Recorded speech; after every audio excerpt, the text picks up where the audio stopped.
Good morning, everybody. Welcome back to Miss TBTV. So, the other day, I was watching, per usual, my little law show, The Good Fight, and during this last season, they brought on some new associates, and they got a new partner. Well, this one new partner that they have is a black or African American male, maybe late 50s, something to that effect. Well, however, this partner, he real, like bold with his stuff. You know what I'm saying? He done just came in, kicking in the door, laying things out the way that he want to lay them out.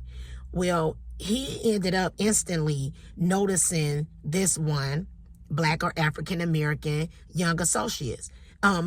She's a first year associate. So as soon as she done got up in there, when I say this girl is up in there showing out, and when I say showing out, I mean in her work performance. Within her third month of being with the firm, she has like basically secured two of the top clients at the firm. And it's basically because of this young lady's, the way she carry herself. She real, got a real calm, real solemn, real, straightforward type of manner. And then she's bilingual, okay? So it's making her catch the interest of certain clients within the firm. Now, because they have clients that they representing that are people that's of the, that got money, but they got money in what they may feel like is not the right way. You know what I'm saying? So these type of clients, these clients that speak these other nationalities, they're like, oh, I like her because she's someone who can get the job done for them, and then they don't have to use a middleman, a translator, or anything like that. So, however it is, back to this partner.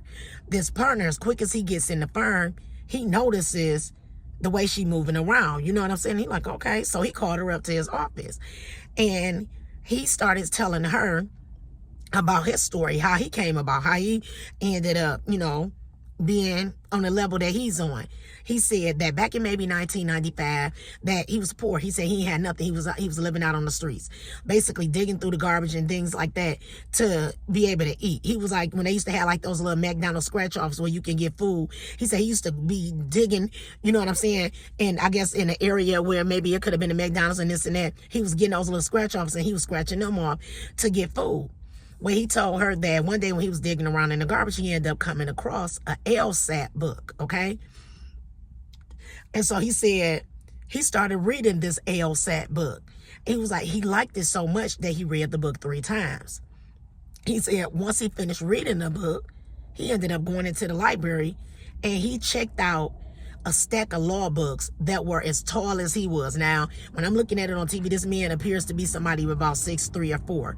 So he's saying that he done checked out a stack of books that are about as tall as he is. And he said when he was standing there checking the books out, he said this man was behind him in the line at the library. And the man ended up saying, you know what, instantly, like, you know what, I want to hire you at my law firm to be a paralegal.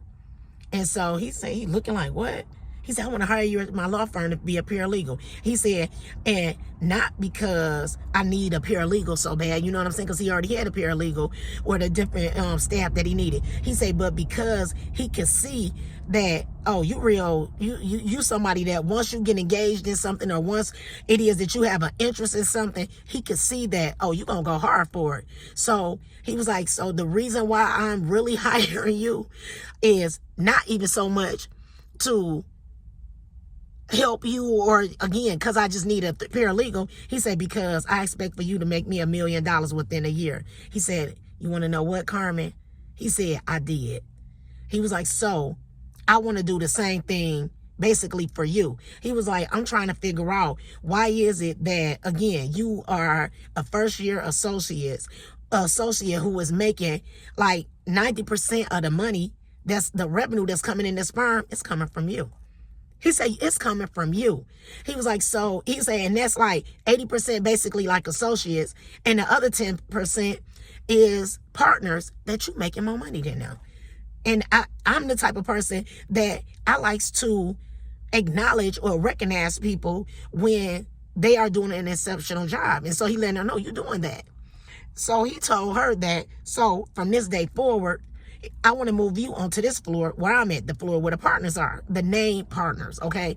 So, and when I say named partners, because you know, like a law firm can be, you know, A and B and associates. You know what I'm saying? Brown and James and associates or whatever. So the name partners are the ones that you hear. Brown and James, A and B. So he's saying on the floor where the name partners are, I want to bring you on this floor.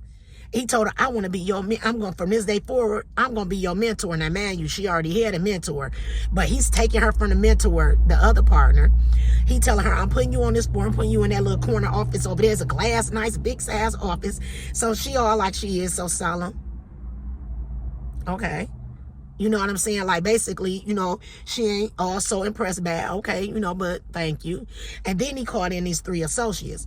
They come to the door and he telling them, he's saying to her, here are 3 third-year associates. From this day forward, they report to you. You they boss. He say, whatever it is you need. If you need them to go pick up your laundry, they'll go and pick it up.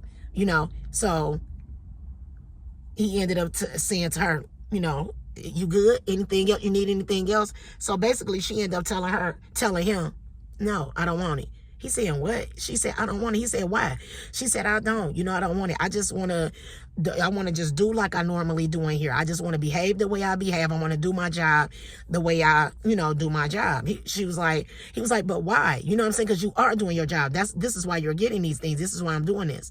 She was like, no, I'm a person. I don't like people reporting to me. I don't like telling people, you know, what to do. You know, I'm basically a person that likes to fly under the radar, you know, so, you know, thank you so much or whatever, but for real, seriously, she telling him no thanks. You know, I don't want it. So he's saying to her that, let me explain something to you, Carmen. He said there are some people that God has, you know, created on this earth that were just simply marked for greatness. There are some people that was simply marked for greatness. And just so happen you are one of those people.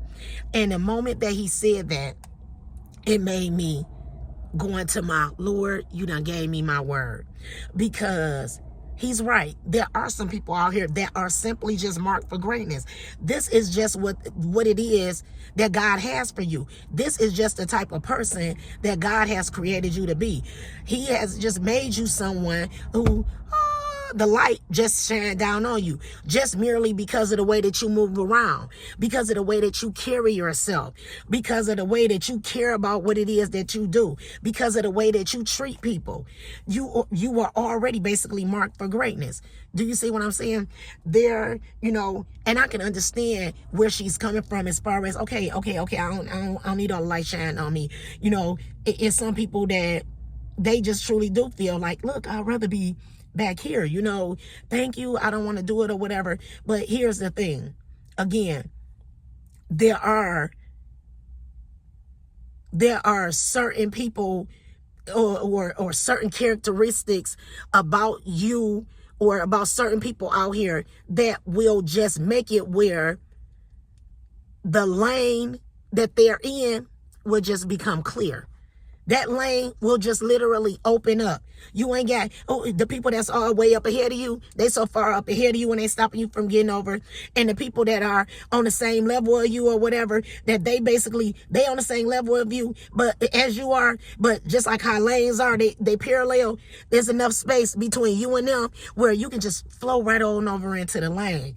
You know, so if you're a person that where you are currently in your life, it has placed you on this certain level where you can just literally just flow over into your lane. Get in it. The lane open. The lane is open, you know, because just like he's saying, there are some people out here that are just marked for greatness.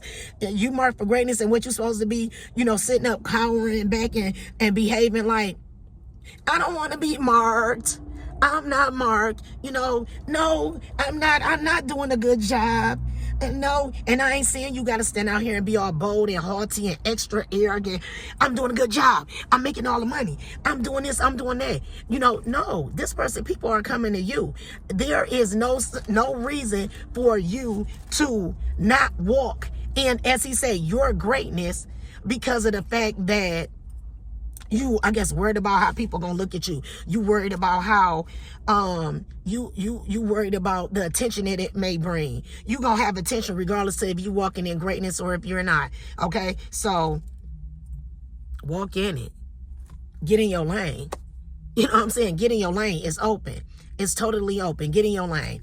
Get in your lane. If you somebody that realize, that can see clearly that the lane that you've been driving in, or that you've been trying to get in, is clear. It's totally clear. Get in it. Okay, it's time.